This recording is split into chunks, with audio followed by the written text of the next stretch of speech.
Good morning, everybody, and welcome to the Rangers Review morning briefing on this Bank Holiday Friday. I'm Derek Clark. I'm joined by Jonny McFarlane. How are we doing, Jonny? Not great, mate. I'm not gonna lie. I'm not great. Having some issues with power at the moment in McFarlane Towers, so hoping to get that resolved today. But not unable to access my computer, unable to access the internet. So here I am on 4G. So if it's a bit ropey, apologies, folks. Yeah, it's like the good old days. Well, it's great to have you on. Fingers crossed that holds up. Before we talk about Rangers, folks, as you can see on your screen, the One Football app, it's our sponsor. It's their one-stop shop for all your footballing needs. You can see a little diagram there. It is totally free, which is the main thing, and it's fantastic to keep up to date with all that's going on from Ibrox. There's lots of Rangers review articles on there, a lot of squad information. You can keep up to date with fixtures and results. And not only Rangers, you can keep abreast of all that's going on in Scottish football and also across the border down south. And if you want as well, you can keep up to date with all that's going on in the continent. One Football app, go check it out. It's available on iPhone and also on Android as well. And the link also, you can subscribe in the link in our description box as well. So that's it, One Football app. And as you can see down below in the ticker, we've still got that great offer on the website just now, just £6 for 6 months worth of content. Just head over to rangersreview.co.uk/subscribe. Okay, so today what we're going to do is, there's a piece on the website, folks.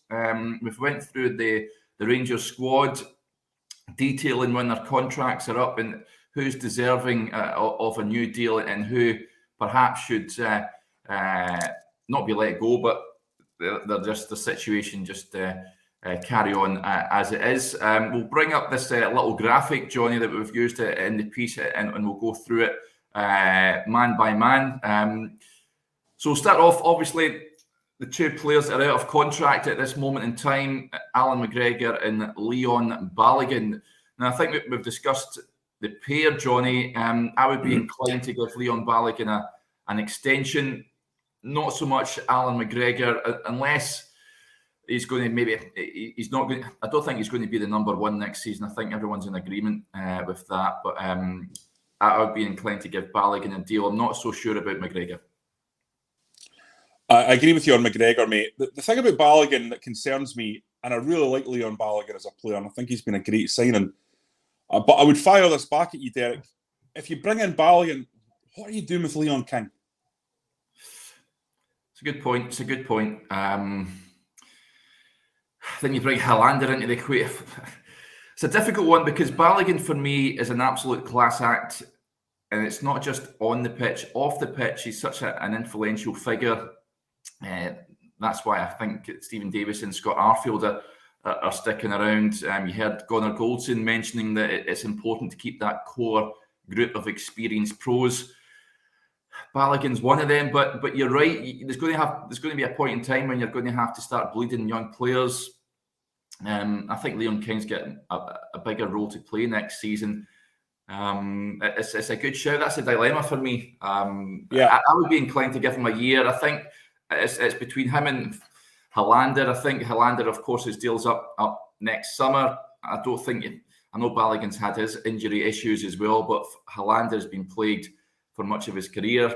For me, I'd be more inclined in trying to find a buyer for Helander, as much as I think he's the best defender at the club, out and out defender. I think it's a difficult one, Jonny. I mean, the other issue, Derek, I mean, you're wanting to have defenders that are left-footed amongst the group. Helander's left-footed, Bassey's left-footed. If Leon Balogun is retained, then in terms of right-footed centre-halves, you've now got Goldson, who's going to play pretty much every game, Suter, Balogun, all kind of in that area, and Katic as well, based on whatever happens with him. So I just feel like it's a bit oversubscribed. Now, Balogun obviously plays on the left when he's playing with Goldson and plays well there. But I feel like that Rangers always move the ball quicker when they've got a left-footed centre-back in that position. And So they've got to find a balance between left footers and giving Leon King the game time to actually come through the ranks. Now, listen, it might well be that Leon King has been primed for a loan move, to give him that game time, to go to, I don't know, someone in the Premiership who gets the ball down and plays decent football. I don't know about that. But at the moment, if you're telling me that Leon Balogun is about to be announced as the next person to sign a deal, it seems like there's another few players that might have to move on, because it's just so packed in that area. And you've got to remember, mate, as we said yesterday, John Lundstrom and James Sands are both players who are very capable of dropping in there. And Gio does like that midfielder that has the option to drop into a back three. Yes. So I think there's still someone's got to give if Balogun comes in. Yeah. Okay, let's look at the players, of course, that are out of contract next summer. Of course, Helander in there. Niko Katic, there was a comment came in. We touched on him yesterday. I think jury's out on whether he's going to be part of Giovanni Van Bronckhorst's plans next season. Stephen Davis, of course, and Scott Arfield have signed those one-year extensions. Ryan Jack's an interesting one for me, Johnny. I would be inclined to get him around the table and get a new deal thrashed out. I know he's another one that's had his injury issues and unfortunately missed the Scotland game a couple of days ago. But we all know his qualities when he is in that heart of midfield. And our player ratings, I think he came second in that. He only just returned in February time. He's a key component of that squad, and again, off the field, major influence. I would be keen to get him signed up. What say you? I read your piece, obviously, and I was thinking about that, and it did make me consider it. I just don't know if Ryan Jack, based on his injury record, is the kind of guy you want to be bringing along in 2-year deals or 1-year deals, just because of the amount of issues he's had. That said, do you want somebody in the Premier League coming along and snapping him up? No, you don't. But at the same time, part of me would also be like risk versus reward. Do you really want to be giving a player who you know is going to be not really a 50-game a season guy a deal that ties him into his dotage? I'm not sure about that. I would be quite relaxed about Jack and maybe treat him like Stephen Davis and the other players who have come to the end and then make a decision. I don't think Ryan Jack is really at the stage in his career where he's necessarily going to be running off to get a bigger deal somewhere else come the end of it. I think he's a big Rangers fan. He loves life at the club. The fans love him. Everyone respects him and knows what he gives. He'll depart the club with a glowing reputation and be well thought of. I don't see Ryan Jack necessarily wanting to spring the nest, as it were. So for me, I think you wait until towards the end of next season and then speak to Ryan Jack about extending. Now that might change, Derek. Say we get into October and Ryan Jack's played every game and is looking absolutely galvanised and fresh and has no injury problems, then it's a different story. Joe Aribo, and he's in the news again this morning, Johnny. It's no surprise Crystal Palace are apparently interested in him. I think that's a rumour that's done the rounds over the last few transfer windows. Incidentally, we touched on yesterday, he was speaking to a radio station in Nigeria, and he added that he's very happy at Rangers. He says he's been happy since he got there and he's loved every single minute of it. He says he's focused on being a Rangers player and he's not thinking about leaving because he's really happy at Ibrox. This is an interesting one. I think I'm torn on Joe Aribo, Johnny. I would love him to stay. I think he's a quality player. And saying that, he's been at Ibrox now. What's 3 years? Is it now? It's a long time. Of course, there's a pool of the Premier League. I think you could cut it in the Premier League, no problem. A number of clubs down there. But again, tying him up would probably give Rangers that insurance and financial stability, knowing that we'll get a bigger fee for him. But it's make or break, I think, this summer for Joe Aribo and Rangers. They can't afford another Connor Goldson situation. I think it's different to Ryan Jack. Whereas I think everyone can see Joe Aribo leaving at some point, whether this summer or next. But if he's not going to sign a new deal, Johnny, I think Rangers need to try and find a buyer for him. I totally agree with you, Derek. I think of all the players, Joe Aribo's probably the most likely big name to go this summer. Yes. And I actually believe 2, maybe even 3 big names will have to go in the summer to properly reinvigorate the squad the way that we think that it needs to be reinvigorated. And personally, Derek, I don't know about you, but I'm totally comfortable with that. Rangers have been really honest about their business plan for years. This 4-pillar thing where one of them is player trading, and I think it should be almost celebrated. And these players leave with respect for having developed themselves and become better players at Rangers and allowed Rangers to fulfil this part of their plan.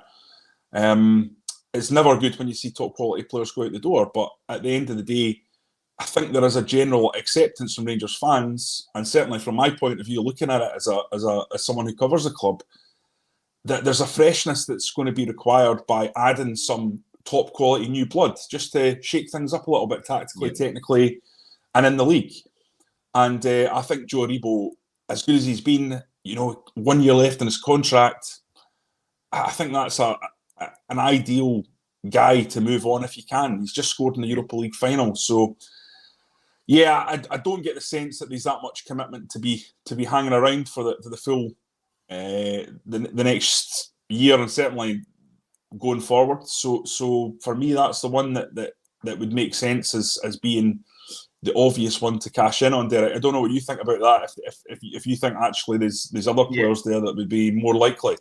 Yeah, I don't think, as I mentioned, I don't think they can afford another Goldson situation. I think that was pretty much a one-off. I wouldn't want to be risking that with a number of the key assets, risking running down your contract and losing for absolutely nothing. So it's made a break for Joe Aribo, I think, this summer. Either sign a new deal or look to be moved on. Let's move on. Robbie McCrory, Johnny, this is an interesting one. It all depends, I think, on if a goalkeeper has been brought in and if John McLaughlin has been promoted to number 1. If that is the case, I'd have no qualms about Robbie McCrory being the number 2, perhaps playing cup games, taking over from John McLaughlin. But I guess it all depends on if someone's going to be brought in. If that is the case, then at his age, 24 years old now, Robbie McCrory, he's got to be looking at playing first-team football. Yeah, I totally agree with you, mate. I hope Rangers don't bring anyone in the goalkeeping department. Number one, because I just don't think it's an area that requires a big spend. John McLaughlin, for me, is the next generation of goalkeeper. And I think this is something that we're all going to have to get used to. There has been a real change across football in the way goalkeepers operate. And actually, especially in possession-heavy teams who dominate the ball and dominate games, and that's what Rangers are, fundamentally, it's almost more important in modern football that the goalkeeper is able to move the ball quickly and accurately than it is to make big saves. And I know that's anathema to a lot of people when they'll be bristling and saying I'm talking rubbish. But I think the sort of the modern feeling is that the amount of goals they'll help spark by being good in that sense will vastly outweigh the amount of goals that they might save with an incredible moment. We know Alan McGregor was always capable of that incredible moment. But the other thing John McLaughlin brings, I think, is he's good in terms of coming and claiming the ball. So players can't just expect to put the ball on top of Alan McGregor anymore and know that there's going to be chaos around the 6-yard box. I think he's shown enough to give him the opportunity for a year to stake his claim to being Rangers number 1. Hopefully he takes it. And I think Robbie McCrory in his 2 appearances definitely showed enough to show he can be number 2. I thought he was really reliable in those 2 games, Derek. So I think, given the amount of money that we know needs to be spent in other areas of the squad to get goals and assists in, I wouldn't be touching goalkeeper. Yeah, I totally agree. James Sands, of course, his loan deal is up next summer. Rangers have the option to buy. Again, he's one we've touched on, Johnny. I think it all depends on how he performs next season as to what Rangers do next summer. Stephen Kelly is an interesting one. Of course, he spent the second half of last season on loan at Salford. I think with Stephen Davis signing a new deal, Scott Arfield in there, it's heavily congested. I'm struggling to see how he gets in front of them. I know he'd had a brilliant pre-season last summer, and I was all for giving him more of a chance in the first team. But I think it's going to be difficult for him. Yeah, I think when you have a pre-season like Stephen Kelly did and then get sent on loan to Salford, it probably tells you a story about the narrative around where your career is headed, and that is probably out the door. I really like him. I think he's a talented player. As I've said before, I've spoken to people who worked with him, who really rate him highly. I just wonder, as you say, in that congested midfield zone where there's quite a lot of players who can step in, whether or not he'll get the game time to develop into the player that we all think he probably can become. But that's a big decision for Giovanni Van Bronckhorst to make, Derek. He's got to be the one whose neck is on the chopping block when it comes to Rangers midfielders, and understand why you would go for experience probably over the gamble of youth, just because there's no wiggle room at Ibrox. You need to win, and watching someone develop over time, they have to be a real talent for that to make sense. So I'm not sure Stephen Kelly is, based on how managers have treated him, is quite in that bracket, and it might be the best thing for him to go and move to another club. But I certainly think he's had a decent season down there. He's not been overawed, and I'm sure he'll have learned a lot. And he's already, of course, had time up in the Scottish divisions and done well. So I think at the very least, Stephen Kelly's got a really exciting career ahead of him, and I think he'll do well. Yeah, it's an interesting point from Rob Cole. Says Charlie McCann seems to be ahead of him in the pecking order. I think that partly to do with the fact that he was down at Salford, so of course he's not available to Giovanni Van Bronckhorst. But here it'll be interesting to see if he does get an opportunity in pre-season to show just what he can do. And then the last two players in that section, Johnny, Ryan Kent and Alfredo Morelos. Now, they fall in sort of Joe Aribo category for me. As much as it's make or break this summer for both of them. Of the two, I would think that Alfredo Morelos would probably be more inclined to sign a new deal, although from you hear that Ryan Kent is happy in Glasgow as well.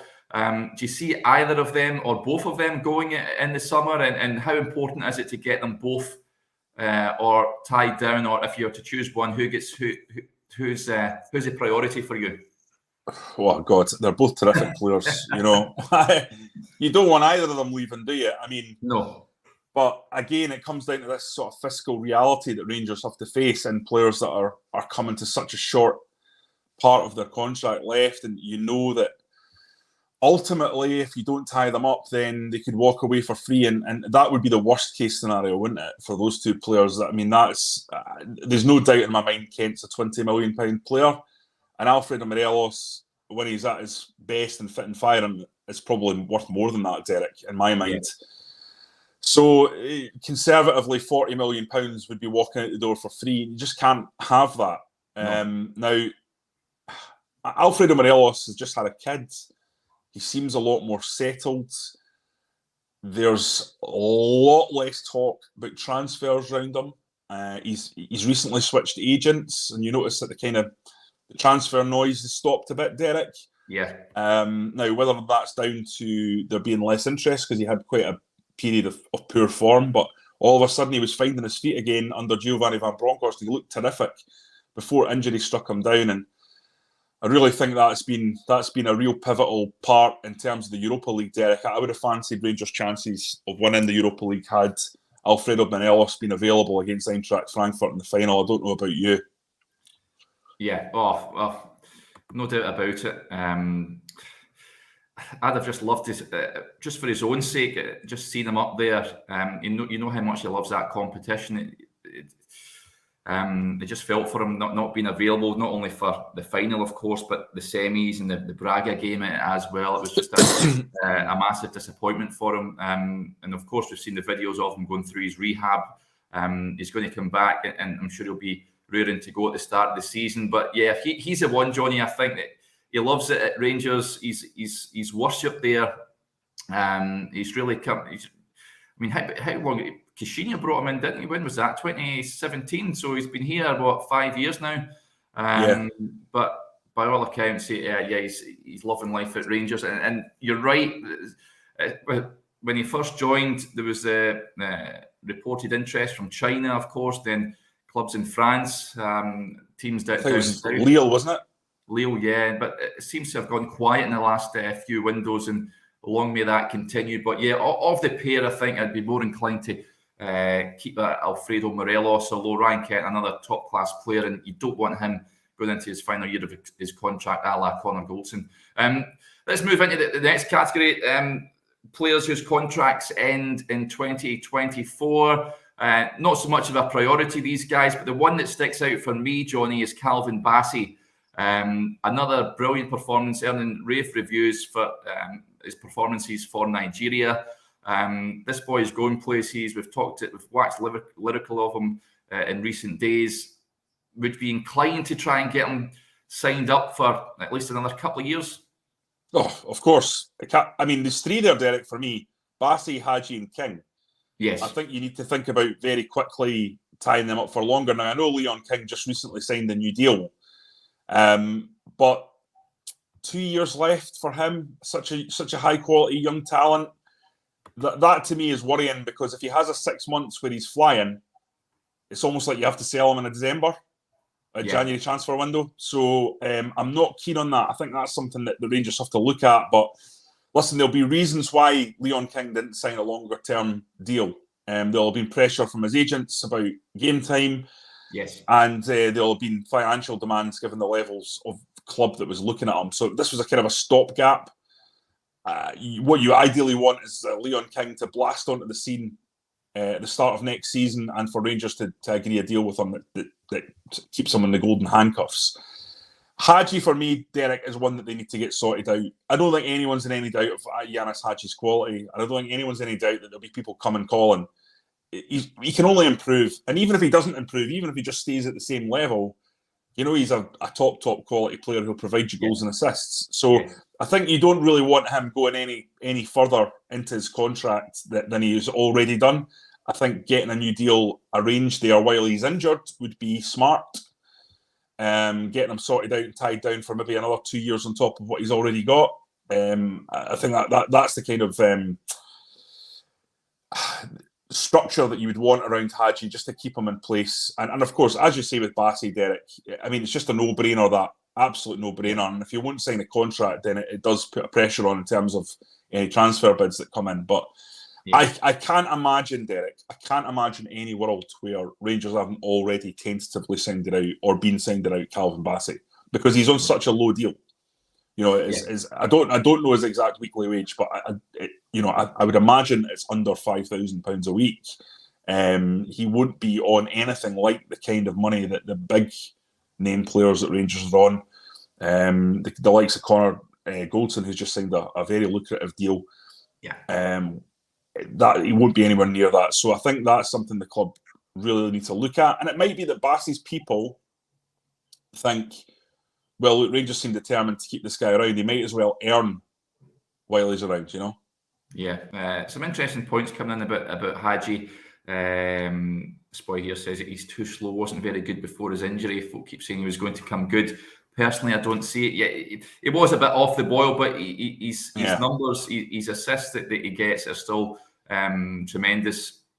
He's a game changer, and he's a player that you want to keep around. I think I'm a big fan of Yanis Hadji, although Gallant Pioneer says he needs to fix his hair first. He's looking like Lord Farquhar.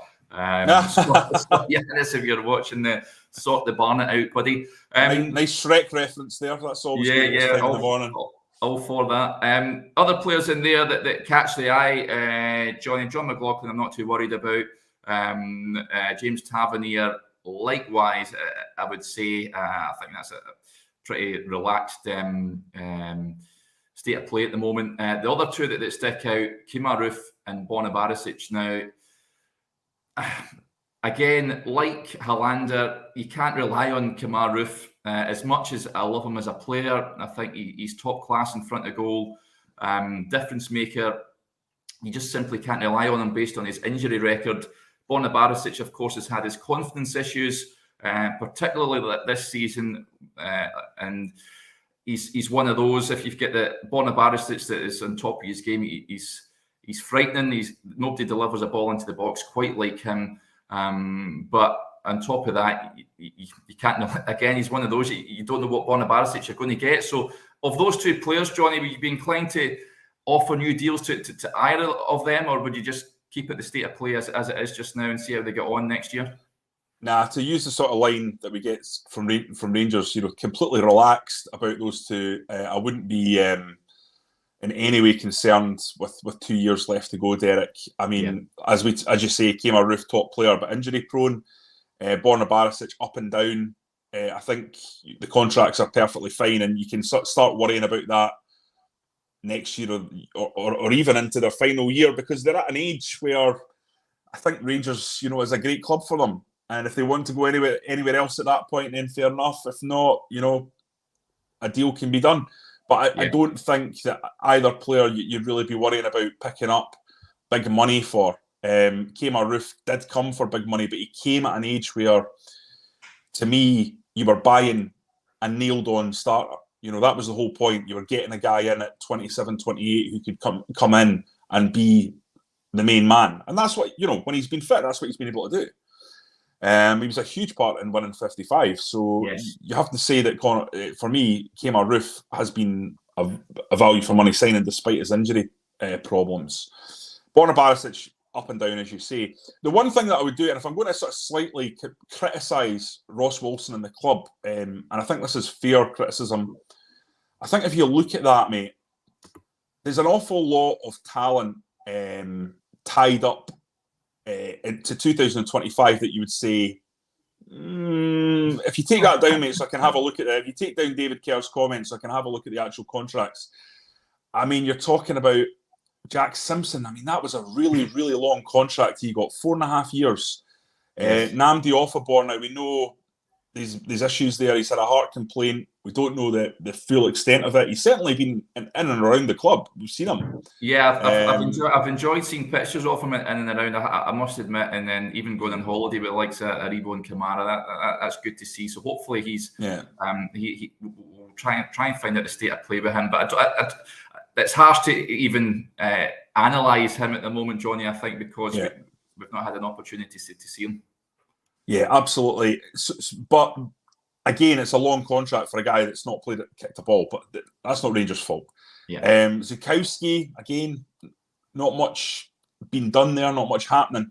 So there's quite a few players in there who are really tied up and secured, and you would probably rather see players like Kent and Morelos and some of those players as the ones that are really, really firm in terms of their contracts. I mean, the good news is, of course, Alex Lowry's in there, which I think is a very, very smart move, that contract that was signed recently, because, again, if you're only going to start worrying about contracts after 2 years, then it means he's got a full season where Rangers just don't have to think about it. They're completely comfortable about how he performs, which I think is a key thing, because I fully expect Alex Lowry to be a 30 to 35 game man next year, and I think he'll have a big impact on the title race. That's how highly I rate him. So we'll see how that pans out. But I don't think that the pandemic has helped Rangers in terms of moving players on, bringing players in and securing contracts. And I know Steven Gerrard was absolutely reluctant to lose any of his top players, and was fighting hard with anyone who suggested that bids should be accepted. So it's left the club in a slightly awkward situation when you look at that, frankly. I don't know if you agree with me or not. I think if you look at that graphic, you probably think the balance hasn't quite been right, but there have been extenuating circumstances like COVID and things like that. Yeah. I'm just going to take this off so you can see Scott Wright is on there as well, Johnny, in the 2025. He's another one in that bracket, but I think he's a decent squad player for me. Likewise, Sakala. Lowry, I totally agree with you. I think that was a great bit of business tying him up for that period of time. I would have liked Leon King to also sign it until then. But like you said before, I think that's possibly Slight concerns about number of appearances that he's going to make, but Alex Lowry for me is going to play a big part in the squad next season. As we can see down at the bottom, Connor Goldson signing that new deal just a few days ago. He's tied up until 2026, so there's no doubt about it. Johnny, this Ross Wilson, I mean, he started off the summer pretty well and tying up the vice captain. Don't think many Rangers supporters would have seen that happening, but there's a number of players in there that conversations are going to have to be held and decisions are going to have to be made as to their futures and whether their contract situations are improved, are extended, or they're looking to move players on. So many comments coming in. CGM55 says we need better than Sakala and Wright.